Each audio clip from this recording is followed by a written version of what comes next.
আবু জাফর শেখ হাসিনার কাছ থেকে মোটা অঙ্কের ঘুষ খেয়ে আমি ডামি নির্বাচন করেছে এবং কাজী সিরাজ অনুরূপ সে একটা স্মাগলার, মূলত দেশের একজন কুখ্যাত স্মাগলারদের অন্যতম।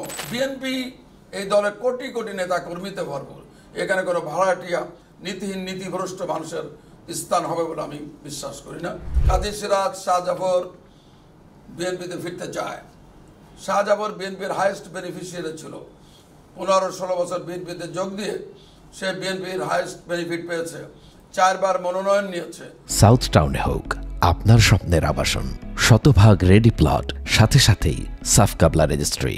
এই বিএনপির যখন মহা দুর্দিন, সেই সময় বিএনপির বুকে ছুরি মেরে আবু জাফর শেখ হাসিনার কাছ থেকে মোটা অঙ্কের ঘুষ খেয়ে আমি ডামি নির্বাচন করেছে একটি ভুয়া রাজনৈতিক দল করে। এবং কাজী সিরাজ অনুরূপ সে একটা স্মাগলার, মূলত দেশের একজন কুখ্যাত স্মাগলারদের অন্যতম। সে দল করে মূলত বিদেশ থেকে সোনা চোরাচালান করার জন্য। বিএনপিতে সে 2004 সালে একবার যোগ দেয়, আবার বিএনপির যখন দুর্দিন হয় সে বিএনপি ছেড়ে আওয়ামী লীগে চলে যায়। সে এখন আওয়ামী লীগের চেয়ারপারসনের, আওয়ামী লীগের সভাপতির উপদেষ্টা মণ্ডলীর সদস্য। সে কি করে? বিএনপি কি পচা মাছের বাজার যে এখানে যে কেউ এনে ডাম্পিং করা যাবে?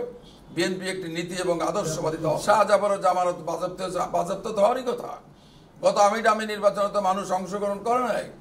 জাফর টাকা দিয়ে মনে করেছিল সে টাকার জোরে হাসিনার ক্ষমতার বলে সে এমপি নির্বাচিত হয়ে মন্ত্রী হবে। আমাদের ফরিদপুর একের মানুষ, গণমানুষ শাহজাফরকে ঘৃণা করে প্রত্যাখ্যান করেছে, তার জামানত বাজেয়াপ্ত করে দিয়েছে, নির্বাচন বর্জন করেছে।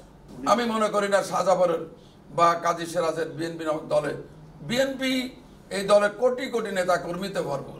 এখানে কোনো ভাড়াটিয়া নীতিহীন নীতিভ্রষ্ট মানুষের স্থান হবে বলে আমি বিশ্বাস করি না, মনেও করি না। আমি চাই আইনানুগ ব্যবস্থা, আইনানুগ ব্যবস্থা চাই। এদেশটা বা আমাদের এলাকাটা কোনো আইনের বাইরে নয়। সুষ্ঠু আইনের মাধ্যমে আমাদের দেশ পরিচালিত হবে, আইন শৃঙ্খলা বহাল থাকবে। অপরাধীর জায়গা হবে জেলখানায়।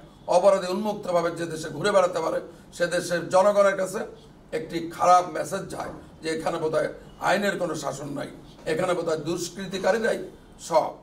এই জন্যই অনতিবিলম্বে তাদেরকে আইনের আওতায় নিয়ে আসার দরকার।